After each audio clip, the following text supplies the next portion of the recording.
जय हिंद। आज पार्ट 2 करेंगे करंट अफेयर का अप्रैल का। सैटरडे को हमने पार्ट 1 किया था। फर्स्ट क्वेश्चन को हम डिस्कस कर चुके हैं इंडियन कोस्ट गार्ड को, तो फिर से नहीं करेंगे, रिपीट कर देती हूँ, ठीक है।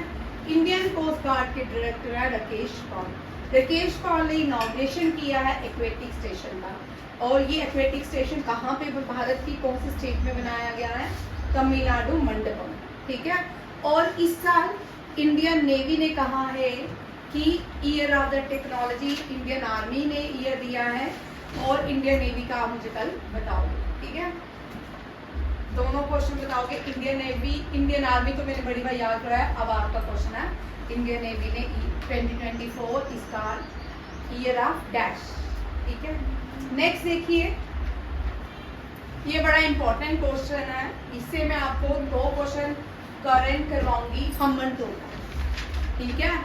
सितवी पोर्ट हम कर चुके हैं। इंडियन आर्मी, इंडिया ने पूरा कंट्रोल सितवी पोर्ट का ले लिया है म्यांमार में, ठीक है। Myanmar north east Asia, sorry ASEAN देश है म्यांमार, ठीक है। म्यांमार की कैपिटल क्या है? युवराज ऋत्विक, नाइपाइदा। म्यांमार की capital is Naypyidaw and currency is क्या? इंडिया ने पूरा कंट्रोल कर लिया है सितवी पोर्ट का। भारत के 2 ही पोर्ट है, एक है चारबाग पोर्ट और दूसरा है सितवी पोर्ट। चारबाग जो पोर्ट है, चारबाग पोर्ट है इसका नाम, ठीक है। चारबाग पोर्ट जो है ये भारत में बनाया है, ईरान में। कहाँ पे? ईरान में। और ये सितवी पोर्ट जो है, दोनों से क्वेश्चन आ सकता है जब, ओ भाई ये बड़ा इंपॉर्टेंट क्वेश्चन है, आपको इसमें ऑप्शंस मिलेगा, ध्यान से सुनोगे तो क्वेश्चन कंप्लीट कर पाओगे, ठीक है। 2017 में काला धन प्रोग्राम के अंदर इसको बनाया गया था। और ये जो पोर्ट है ना, इतना इंपॉर्टेंट है, ये भारत को नॉर्थ ईस्ट देशों के साथ जोड़ेगा, ठीक है। ये नॉर्थ ईस्ट देश वो हैं जिनसे हम कम ट्रेड कर सकते थे, सी के रास्ते से ही जा सकते हैं। यहाँ से आप सितवी पोर्ट से हम सीधा बंगाल जाएंगे, बंगाल से नॉर्थ ईस्ट, भारत के नॉर्थ ईस्ट को ये जोड़ेगा। ये एशियान, ये कौन से देशों को जोड़ेगा? भारत के एशियान कंट्रीज को। किसको? ASEAN, association south east Asian nation, ठीक है। ये एशियान देशों को कौन सा पोर्ट जोड़ रहा है? यहाँ पे क्वेश्चन आपका आ सकता है, एशियान देशों को जोड़ने के लिए भारत ने कौन सा पोर्ट बनाया? अब ये आगे सितवी पोर्ट, ठीक है। ये कौन से कंट्री में बनाया गया? म्यांमार। कहाँ पे? म्यांमार। म्यांमार जो है, रोहिंग्या जो है यहीं से आते हैं। आप कभी कभी रोहिंग्या का क्वेश्चन आ सकता है आपको। रोहिंग्या म्यांमार की कौन सी जगह से आते हैं? ये भी बड़ा क्वेश्चन पहले आपका भी एक बार आ चुका है, ठीक है। राखियान इलाके से आते हैं, ठीक है, याद रखिएगा, राखियान इलाके से आते हैं। और रोहिंग्या। और यहाँ पे एक और क्वेश्चन बनता है कि भारत में, ठीक है, अब भारत जो है भारत ने ईरान के साथ कौन सा पोर्ट, पहला पोर्ट भारत ने कहाँ बनाया है? ये पोर्ट जो होते हैं एक तरह के, ये किसी भी कंट्री को बेनिफिट्स प्रोवाइड करते हैं दूसरी कंट्री के साथ ट्रेड करने के लिए। पूरे का पूरा कंट्रोल जो देश जहाँ पे ये पोर्ट बनाता है वहाँ पे उसी कंट्री का कंट्रोल होता है। अगर हम Indian ocean, Pacific ocean, Atlantic ocean सबसे बिगेस्ट ओशन है, वहाँ पे अगर देखें ना, वहाँ पे चाइना, यूएसए ने बड़े सारा कंट्रोल किया हुआ है। अब पहले क्या था, 2014 से पहले भारत ने सी की तरफ कोई भी अपना काम नहीं किया था, ओशन की तरफ भारत का इतना इंटरफेरेंस नहीं थी। अब भारत ने अपने आप को सुरक्षित रखने के लिए ओशन में भी बड़े सारे पोर्ट्स वगैरह वहाँ पे न्यू एमिनेशन खड़े कर लिए ताकि भारत को चारों ओर से बचाया जाए। क्योंकि भारत का नीचे वाला जो हिस्सा है दक्षिण का या इंडियन पेनिनसुलर का, यहाँ पे Indian ocean, bay of Bengal और अरेबियन सी जोड़ता है, ठीक है। इन चारों से भारत को यहाँ पे पहले वास्को डी गामा जो है अरेबियन सी से भारत में एंटर किया था। कहीं से भी आपको बे ऑफ बंगाल से भी आ सकते हैं, दुश्मन कहीं से भी आ सकते हैं। अपने आप को सुरक्षित करने के लिए भारत ने जो ओशन की आर्मी है उसको बिल्ड किया है। 2014 के बाद भारत ने बहुत सारे चेंजेस लाई है। इसी बीच भारत ने 6 सबमरीन्स बनाई इंडिजीनियसली, ठीक है। ये भी भारत ने 2014 के बाद ही बनाई। सबसे महंगी टेक्नोलॉजी थी जो भारत ने, वो अलेक्जेंडर आया था अरेबियन सी से। वास्को डी गामा बोला ना मैंने, वास्को डी गामा ही बोला ना। वास्को डी गामा अरेबियन सी से बोला। कहाँ से आया वास्को डी गामा? कहाँ से आया वास्को डी गामा? कैलिकट क्या?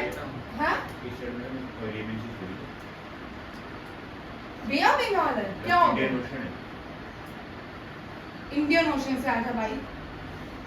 चलो, इंडियन ओशन से ही आया था।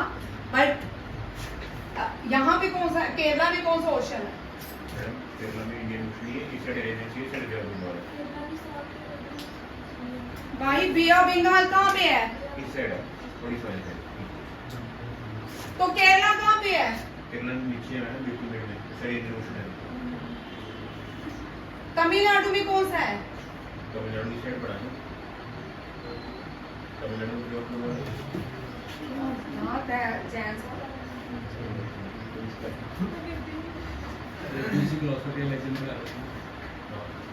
अलेक्जेंडर वो उसने कश्मीर में एंटर किया था।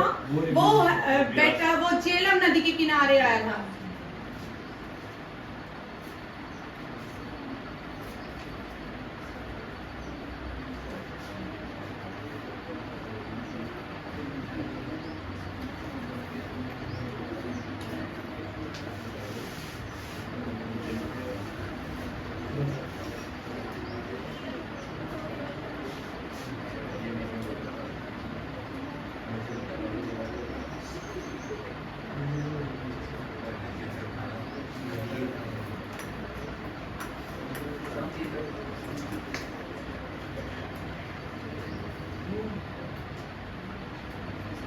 भाई वेस्टर्न सी आ रहा है। वेस्टर्न सी जो है, वेस्टर्न सी कहाँ पे है? अरेबियन। वेस्टर्न सी में कौन सा है? Arabian ocean. क्या हो गया? यहाँ पे देखो, दो चीजें देखो भाई, यहाँ पे वेस्टर्न घाट्स हैं, तो इसका मतलब यहाँ पे जो सी है कौन सा है? वेस्टर्न सी। वेस्टर्न सी में कौन सा ओशन लाई करता है? अरेबियन सी। अरेबियन सी। और यहाँ पे ईस्टर्न घाट जो है ये लाई करते हैं बे ऑफ बंगाल में। कहाँ पे? बे ऑफ बंगाल। तमिलनाडु, यहाँ पे तमिलनाडु में तीनों ओशन और इंडियन ओशन यहाँ पे मिलता है। Bay of Bengal, Arabian Sea, Bay of Bengal यहाँ, और इंडियन ओशन यहाँ पे पाक स्टेट के पास मिलते हैं। और भारत के पहले मानसून भी जो है ना वो वेस्टर्न घाट में ही आते हैं। वेस्टर्न घाट में कहाँ पे? केरला में। कहाँ पे? इनको साउथ वेस्ट मानसून कहा जाता है। क्या कहा जाता है? South west monsoon. बाद में जो रिट्रीटिंग मानसून होते हैं वो north south, sorry east south monsoon, south east monsoon होते हैं। साउथ ईस्ट मानसून और नॉर्थ वेस्ट मानसून। और जो अलेक्जेंडर है वो इनमें से कहीं नहीं आया। अलेक्जेंडर ग्रीक से आया था। कहां से आया था? ग्रीक से। वो इंडिया में एंटर किया कहां पे? कश्मीर में। और कश्मीर में जब आया तो उसकी जो बैटल हुई, पहली बैटल, इस बैटल को बैटला हाइडा पास बोलते हैं। क्या बोलते हैं? और ये बैटल पोरस और सिकंदर के बीच। पोरस और जो जीता वो पोरस था, जो हारा था वो सिकंदर था। कभी यहाँ पे आपको सिकंदर नहीं जीता था। ठीक है, समझ आ गया? अब इस पे कंट्रोवर्सी है कि सिकंदर जीता था कि पोरस। ठीक है, बुक्स पढ़े पता चल जाएगा पोरस जीता था कि सिकंदर जीता। चलो अभी पढ़ लो पहले बुक्स। ठीक है, अब यहाँ पे देखो ये क्वेश्चन हो गया। सितवी पोर्ट जो है, ये साजन को दे दो भाई।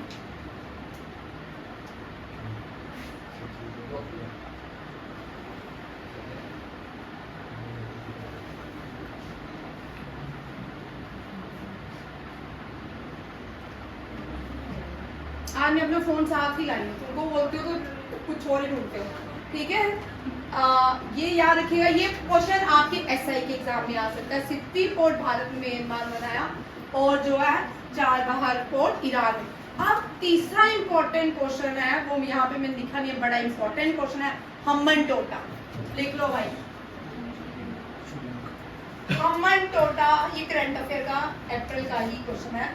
यहाँ पे इंटरनेशनल एयरपोर्ट बनाया गया, किसने बनाया? चाइना ने। किसने बनाया? हम्मन टोटा 2019 में चाइना ने ले लिया श्रीलंका से 100 साल की लीज में। कितने? 100 साल की लीज में, ठीक है।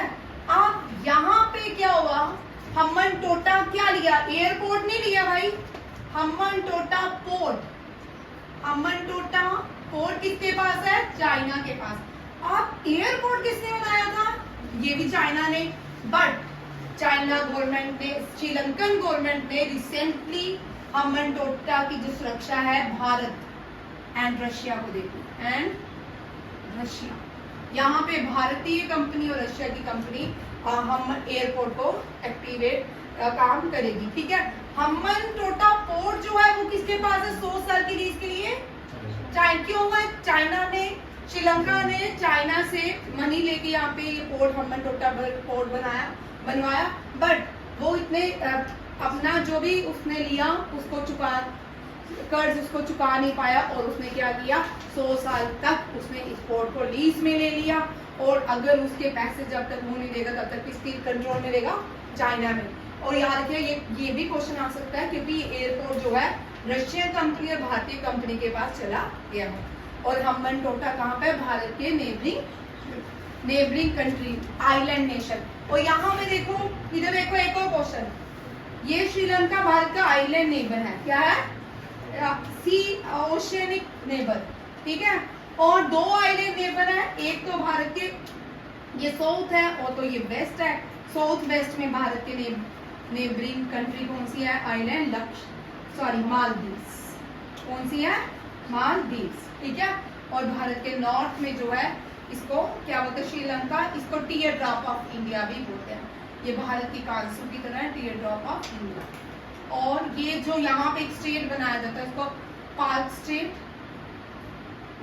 एंड गल्फ ऑफ कैंडे नहीं बोलते, गल्फ ऑफ मन्नार बोलते हैं। क्या बोलते हैं?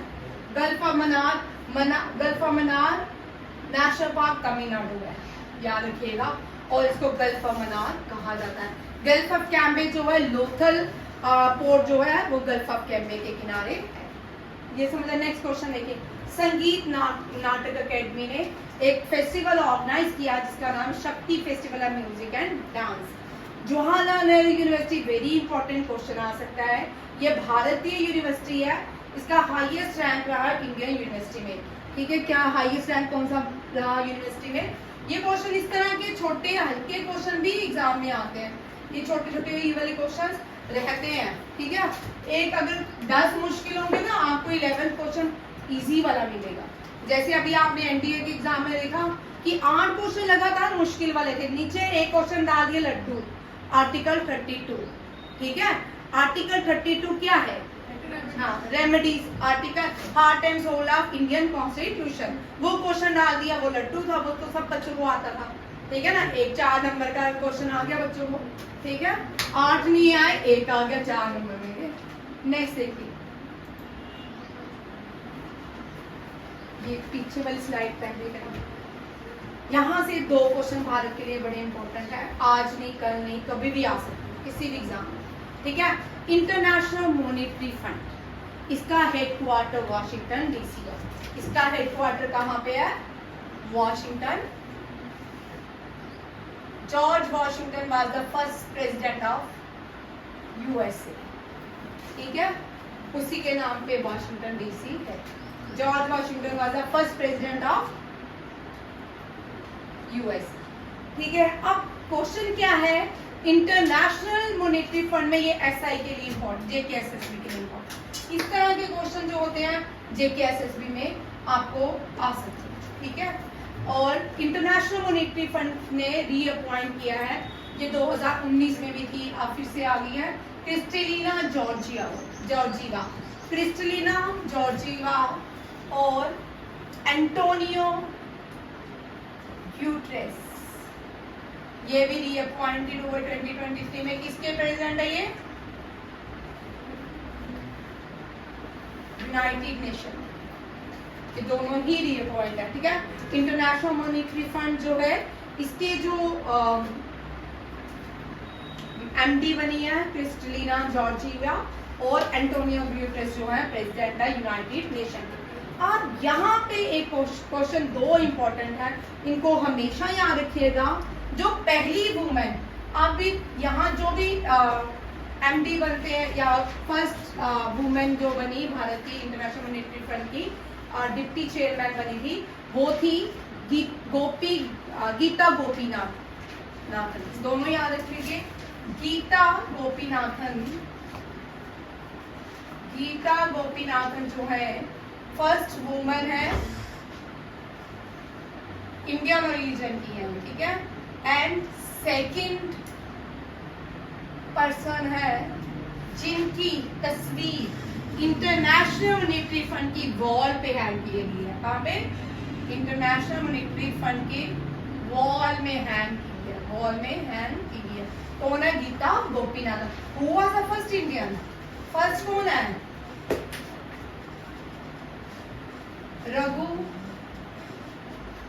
आरबीआई के चेयरमैन थे रघुराम रंजन, ठीक है। ये farmer RBI chairman, reserve bank of India के चेयर। करंट कौन है? करंट चेयरमैन कौन है आरबीआई के? ये है शक्तिकांत दास। इनको ईयर ऑफ द पर्सन 2023 में ईयर ऑफ द पर्सन से नवाजा गया, ठीक है, बाय यूएस, ठीक है। दो लोग याद रखिएगा, इंटरनेशनल मॉनेटरी फंड की वॉल में दो भारतीय, ये भारतीय है बट इंडियन ओरिजिन से है। And the second first women and the second person from India, ठीक है, जिसका कोई लिंक है। The first Indian was the Raghunath Rajan इनका नाम है, ठीक है। ये रहे फर्स्ट। ये दोनों क्वेश्चन आप हमेशा याद रखिएगा। कभी भी 3 साल के बाद जिन बच्चों का 10+2 से पढ़ रहे हैं वो उनको 3-4 साल के बाद क्वेश्चन जब एग्जाम देने जाएंगे ये आ सकते हैं। ये हमेशा ही क्या रहेंगे? फर्स्ट भी और करंट अफेयर भी रहेंगे, ठीक है। स्ट्रैटेजी के इस तरह की हो जाएगी अब आने वाले टाइम में। नेक्स्ट क्वेश्चन देखिए, ब्रह्मोस। भारत की दुनिया की सबसे बड़ी missile, supersonic missile is BrahMos.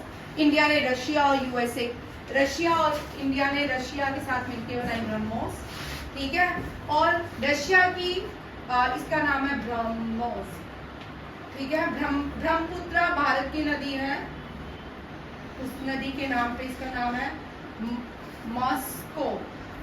Moscow जो है रशिया की नदी है, इसके नाम पे इसका नाम ब्रह्मोस पड़ा, ठीक है। ये भी याद रखिएगा। और इस पे क्या किया है, पहली डिलीवरी कौन से देश को दी गई? एशियन देश को दी गई। फिलीपींस जो है एशियन कंट्रीज है, ठीक है, इसको दी गई अंडर $375 मिलियन डील हुई है। और भारत ने पहली ब्रह्मोस किसको, सुपरसोनिक मिसाइल किसको दिया है? फिलीपींस को।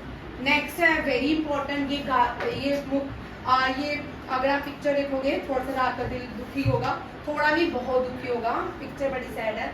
इसने ये फिल्म पिक्चर लिया, ये पैलेस्टीन के लेडीज के ऊपर है, वो अपने बच्चे को ऐसे कवर करके डेड बॉडी उसकी अपने, बड़ा टचिंग है, देख सकते हो। इसके लिए world press photo of the year award दिया गया है मोहम्मद सलीम को, याद रखिएगा।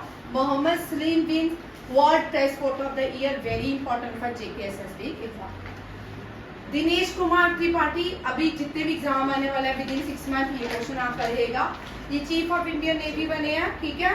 सरपास करेंगे R हरि कुमार को, और दिनेश कुमार त्रिपाठी क्या बन देंगे? इंडियन नेवी के चीफ, ठीक है। इंडिया का क्राइम इंडेक्स में 100 कंट्रीज का ये इंडेक्स आया है, ठीक है। 100 में से भारत का 10वां रैंक है। क्या है? क्राइम जो है भारत में 10th रैंक पे। नेक्स्ट देखिए, ये हमने डिस्कस कर चुके हैं। एक्सिस बैंक ने फिर से अमिताभ चौधरी को MD एंड CEO बनाया है। अच्छा साजन, पार्लियामेंट्री साजन तेरे से पूछूं, पार्लियामेंट्री जो कॉन्फ्रेंस हुई उसको लीड किसने किया भारत की ओर से? परसों मैंने पढ़ाया था, मुझे भूलते नहीं है क्वेश्चन। बोल, मैंने आपको बोला था पढ़ के आना इसका आंसर, फिर से पढ़ के आना, आज मैं तो बताने वाली हूँ। अमिताभ कांत कौन है? शेरपाज है वो G20 की, अमिताभ कांत नहीं है। नेक्स्ट देखो, इंडिया ने, ये भारत का पहला, याद रखिए वेरी इंपॉर्टेंट, ये फर्स्ट इन इंडिया है। इसका ये जो फर्स्ट इन इंडिया वाले क्वेश्चन होते हैं ना, ये एक जरूर रहता है हर एग्जाम में, ठीक है। जो 2023 के फर्स्ट इन इंडिया होंगे या फर्स्ट इन वुमेन होंगी, वो एक क्वेश्चन रहता ही रहता है, और इस तरह वाला क्वेश्चन भी रहेगा, क्योंकि भारत का पहला multipurpose green hydrogen pilot project कौन सी स्टेट पे लॉन्च होने जा रहा है? हिमाचल प्रदेश में। याद रखिए हिमाचल प्रदेश जो है नॉर्थ इंडिया में, नॉर्थ इंडियन की स्टेट है।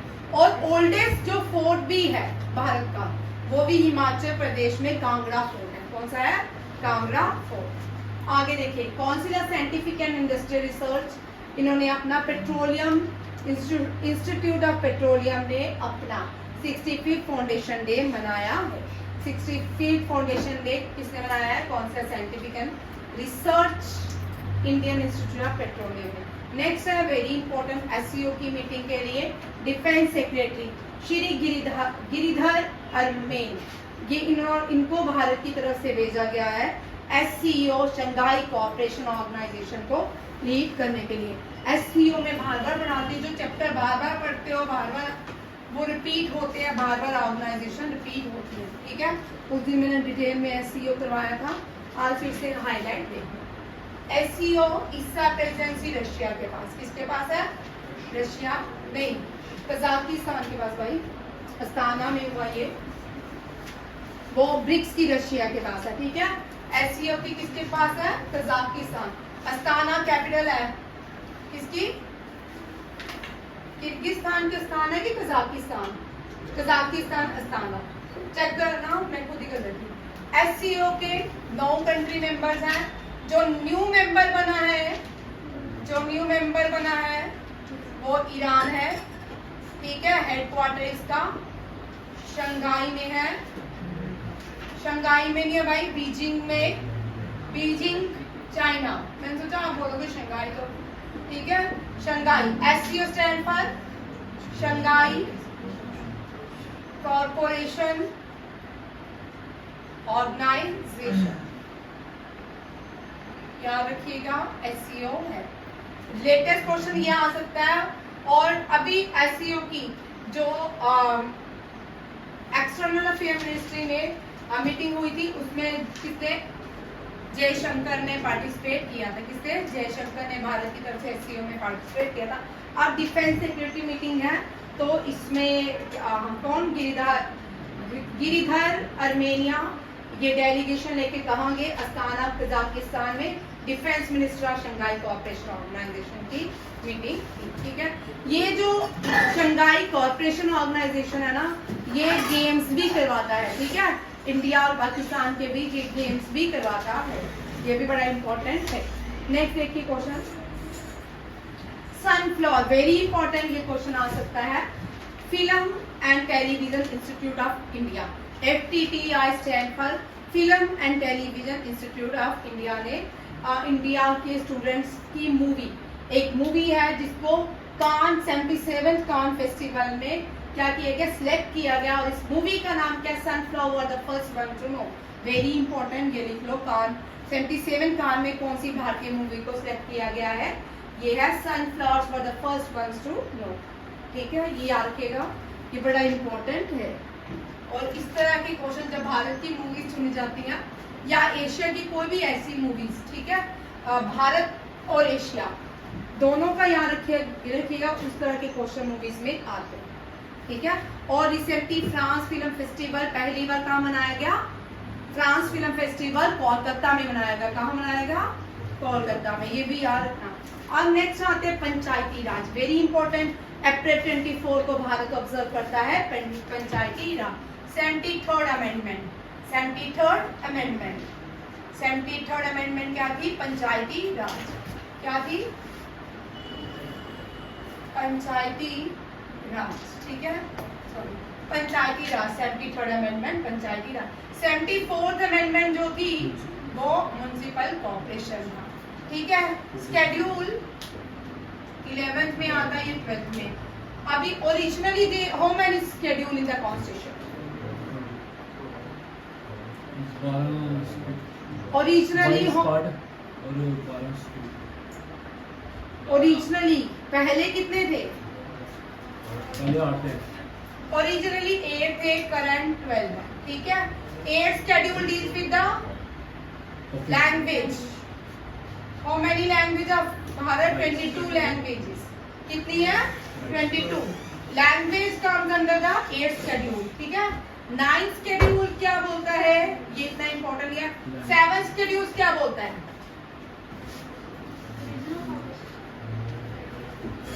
डिवीजन ऑफ पावर बिटवीन, हाँ, division of powers between state, centre and state, centre and state. बोल भाई ज्योति, यूनियन लिस्ट में कितनी पावर्स हैं? पावर्स हैं। स्टेट लिस्ट में कितनी है और कॉन्करेंट लिस्ट में कितनी है? जो नए बच्चे हैं वो देखिए भाई। रमनीक बोल, यूनियन लिस्ट में कितनी पावर्स हैं? मैं यूनियन लिस्ट की लिखती हूँ, आप मुझे से 100 पावर्स जो है सेंटर को दी गई है। कितनी? यूनियन लिस्ट क्या है? यूनियन, स्टेट और कॉन्करेंट लिस्ट क्या है? सेंटर। भारत में 3 टायर सिस्टम भी है, ठीक है। जो पावर्स है इंडिया में, सेंटर के पास 100 है, स्टेट के पास कितनी है और कॉन्करेंट के पास कितनी? स्टेट की पावर्स में यूनियन का इंटरफेरेंस नहीं होता है, ना ही स्टेट का इंटरफेरेंस यूनियन में होता है। बट कॉन्करेंट लिस्ट में दोनों की पावर्स, दोनों ही काम करते हैं मिलके, बट फैसला जो है यूनियन लेता है। कौन लेता है? यूनियन। बताओ भाई, सब्जेक्ट यूनियन लिस्ट में कितने सब्जेक्ट्स हैं? आप सॉरी, पावर नहीं है। यूनियन लिस्ट में कितने सब्जेक्ट्स हैं? 100 सब्जेक्ट्स हैं। बोलो तुम दोनों को भी तो क्वेश्चन तुम्हारे पास तो। रमनीक, पढ़ाई नहीं हो रही? अंकुश भाई 100 होगी, ठीक है। करंट है 100 पावर सब्जेक्ट्स है स्टेट लिस्ट के अंदर। और यूनियन कितनी है? हाँ, स्टेट पहले 56 थी, अब कितनी हो गई है? 66। और कॉन्करेंट लिस्ट में 52 है ना भाई। करके आना, कल आपके लोगों के 4 क्वेश्चन ऐड हो गए, ठीक है। ये बड़े इंपॉर्टेंट है। हाँ, स्टेट लिस्ट, यूनियन लिस्ट और कॉन्करेंट लिस्ट। कॉन्करेंट लिस्ट में दोनों आती है, पावर्स को दोनों क्या करते हैं? सॉल्व करते हैं, बट जो सोल्यूशन लेता है वो कौन लेता है? यूनियन, ठीक है। मैरिज हो गया, इस तरह की एक्ट ये आते हैं कॉन्करेंट लिस्ट में, ये भी याद रखिएगा, ठीक है। कॉन्करेंट लिस्ट में कॉन्करेंट लिस्ट के अंदर कौन कौन से सब्जेक्ट्स आते हैं ये भी याद करना है। और इतना इंपॉर्टेंट क्वेश्चन है, ये आएगा ही आएगा। अब 2 साल से मैंने एक अभी बड़ी देर से क्वेश्चन देखा नहीं है कहीं, पर आएगा ही आएगा। आपके जिसके भी JKSSB क्वेश्चन है उनमें ये जरूर आएगा। JKSSB वाले एग्जाम के पैटर्न अलग होते हैं, उनमें इस तरह के क्वेश्चन रहेंगे ही रहेंगे। नेक्स्ट देखिए, पंचायती राज अमेंडमेंट इज 73rd अमेंडमेंट। 24 अप्रैल को पंचायती राज दिवस मनाते हैं भारत। और ये who was the prime minister? इस साल ये 2023 में क्वेश्चन आया था। ऋत्विक बताओ, who was the prime minister during Panchayati Raj amendment? मैंने आपको इतनी बार करवाया है, इतनी बार 2 क्वेश्चन पिछले साल करवाए, दोनों ही एग्जाम में रहे। एक है ज्ञानी gel Singh. Gyani Jail Singh was the president during the emergency of India, and PV Narasimha Rao was the prime minister during Panchayati Raj amendment. दोनों ही याद रखिएगा। And Gyani Jail Singh was the first prime president of India who used veto power against post office bill. And Gyani Jail Singh की समाधि का नाम अब आप लोगों के लिए शक्ति स्थल है इंदिरा गांधी, ठीक है। And he was the prime minister of India during emergency. Next देखिए, Kiru hydroelectric project Kishtwar में बनाया जा रहा है। सबसे बड़ा हाइड्रो इलेक्ट्रिक पावर प्रोजेक्ट है और इसके लिए लोन और सेंक्शन हो गया है ₹1869। बैंकिंग के लिए इंपॉर्टेंट क्वेश्चन, ठीक है। ये JKSSB के लिए भी बड़ा इंपॉर्टेंट क्वेश्चन है। 1869 crore Kiru hydro electric project. भाई देखो, Kiru hydro electric project Chenab नदी के ऊपर है, ठीक है। JNK का पहला हाइड्रो इलेक्ट्रिक प्रोजेक्ट है सलाल प्रोजेक्ट, ये भी चनाब नदी के ऊपर है। और दुलहस्ती जो है, दुलहस्ती भी चनाब नदी के ऊपर है, ठीक है। ज्यादातर JNK के जितने भी डैम्स बनी है वो सारी किसके ऊपर है? चनाब नदी के ऊपर है। किसके ऊपर? चनाब नदी में। याद रखिएगा, भद्रवाह में जो नदी बहती है वो और चनाब नहीं है, भद्रवाह में नीरू नदी बहती है। कौन सी नदी बहती है? नीरू। किश्तवाड़, डोडा और पुल डोडा में चनाब बहती है। कौन सी? चनाब। पुल डोडा भी जो डैम बनाया गया है वो भी चनाब नदी के ऊपर बनाया गया है। बगलिहार और हाँ, दलहस्ती भी जो है वो भी चनाब के ऊपर है। और बगलियार जो डैम बना है, पुल डोडा को तोड़ के ही बनाया ना भाई, ठीक है। बगलिहार डैम जो है वो भी चनाब नदी के ऊपर है, वो रामबन डिस्ट्रिक्ट में है, ये भी याद रखेगा। और पहला JNK का जो डैम है वो कौन सा है? सलाल प्रोजेक्ट, ठीक है। सलाल डैम वो भी किसके ऊपर है? चनाब। रियासी डिस्ट्रिक्ट चनाब के ऊपर है, किश्तवाड़ चनाब में है, रामबन चनाब में है, अखनूर जो है वो भी चनाब के ऊपर है। अखनूर भारत की JNK की पहली JNK की इंडस वैली साइट, वहां पे मांडा इंडस वैली साइट के नाम से जानी जाती है। ये भी याद रखिएगा, जो नया ब्रिज अखनूर का वजह बना हुआ है उसके यहाँ से अगर हम जाएं तो हमारे राइट हैंड में मांडा इंडस वैली सिविलाइजेशन देखने को मिलती है। मांडा सिविलाइजेशन जो है ये चनाब नदी के ऊपर है। किसके ऊपर है? चनाब नदी के ऊपर। और कालीबंगा सिविलाइजेशन जो है ये किसके ऊपर है? घाघर नदी के ऊपर। राखीगढ़ी घाघर नदी के ऊपर। डोलावीरा लूनी नदी के ऊपर। और जो पोर्ट है, लोथल पोर्ट है, वो किस पे है? गल्फ ऑफ कैम्बे के ऊपर। ये भी याद रखिएगा। नेक्स्ट क्वेश्चन देखिए, पहले defence chief of defence staff थे अनिल चौहान, नहीं थे विपिन रावत। अब करंट विपिन रावत ने विजिट किया है कौन से देश? फ्रांस। कौन से देश? फ्रांस, ठीक है।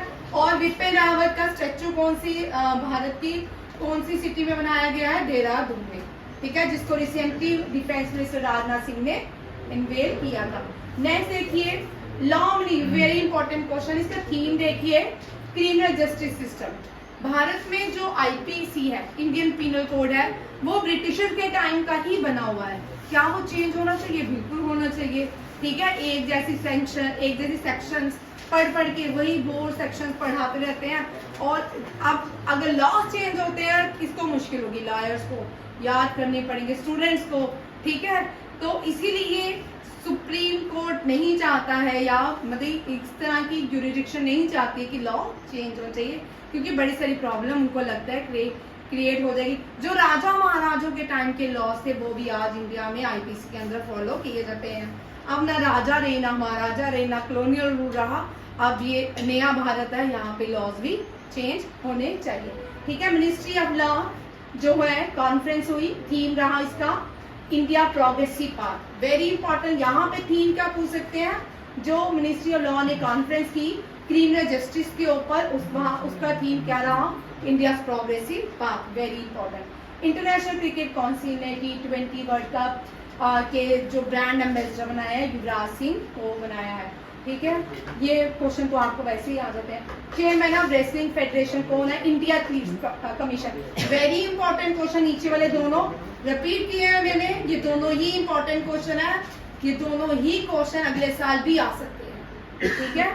एथलीट कमीशन नरसिंह पंचम Yadav and professor Naima Khatoon, first women VC of Aligarh Muslim university. Very important, Aligarh Muslim के फाउंडर हैं सर सैयद अहमद खान। और ये दोनों ही Banaras Hindu university, Aligarh Muslim university दोनों ही बनारस में है। और प्रोफेसर नाइमा खातून जो है पहली VC फीमेल। भाई बातें तुम तीनों NTA वालों को कितनी बातें आज करनी है? भारत का पहला हिंदी रेडियो ब्रॉडकास्ट कुवैत में, कुवैत जो है ये ईरान के पास है, और इसकी कैपिटल है कुवैत सिटी और दिनार इसकी करेंसी। टाइगर कैट की new species Brazil rainforest में देखने को मिली। Brazil rainforest tropical rainforest होते हैं, इक्वेटर के पास पाए जाते हैं और लंग्स ज़्यादातर जो ऑक्सीजन आती है हमें पूरी दुनिया की 20% ऑक्सीजन लंग्स ऑफ द इनको कुछ एक पर्टिकुलर नाम दिया गया है लंग्स, कुछ मुझे याद ही नहीं आ रहा, इनको बोलते हैं Brazil is known as lungs of the world कहा जाता है इसको, ठीक है। अमेज़न रिवर भी यही बहती है, सेकंड लार्जेस्ट रिवर, ये दोनों ही साउथ अफ्रीका में है। ब्राजील की जो नेशनल गेम है वो है फुटबॉल, ठीक है। और ब्राजीलिया इसकी कैपिटल है। रियो डी जेनेरियो में कोप की एक कॉन्फ्रेंस भी हुई, एनवायरमेंटल रियो डी जेनेरियो में कॉन्फ्रेंस हुई, ठीक है।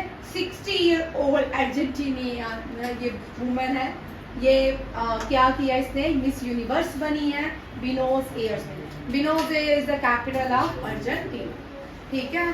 और ये 60 इयर्स ओल्ड है, ठीक है। ये आज के पार्ट 2 के करंट अफेयर है अप्रैल के। कल पार्ट 3 का रहेगा, परसों पार्ट 4 का।